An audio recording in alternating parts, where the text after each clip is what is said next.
সাহারি শব্দটি সাহর শব্দ থেকে এসেছে, যার অর্থ শেষ রাত বা ভোর রাত। ফজরের আগ মুহূর্তে রোজার নিয়তে যে খাবার গ্রহণ করা হয় তাকে সাহারি বলা হয়। ইসলামে সাহারির উদ্দেশ্য শুধু শারীরিক শক্তি যোগানো নয়, এটি একটি গুরুত্বপূর্ণ ইবাদতও বটে। কোরআনে রোজার বিধান বর্ণনা করতে গিয়ে আল্লাহ তাআলা বলেন, তোমরা পানাহার করো যতক্ষণ না ফজরের সাদা সুতো কালো সুতো থেকে পৃথক করা যায়। এই আয়াত সাহারির বৈধতা ও গুরুত্ব নির্দেশ করে।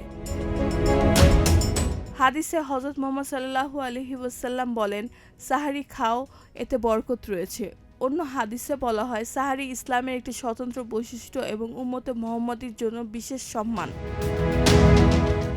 ইসলামী চিন্তাবিদরা বলেন, সাহারি রোজাদারকে দৈহিক শক্তি যোগানোর পাশাপাশি শেষ রাতের ইবাদত, দোয়া ও ইস্তেগফারের সুযোগ করে দেয়।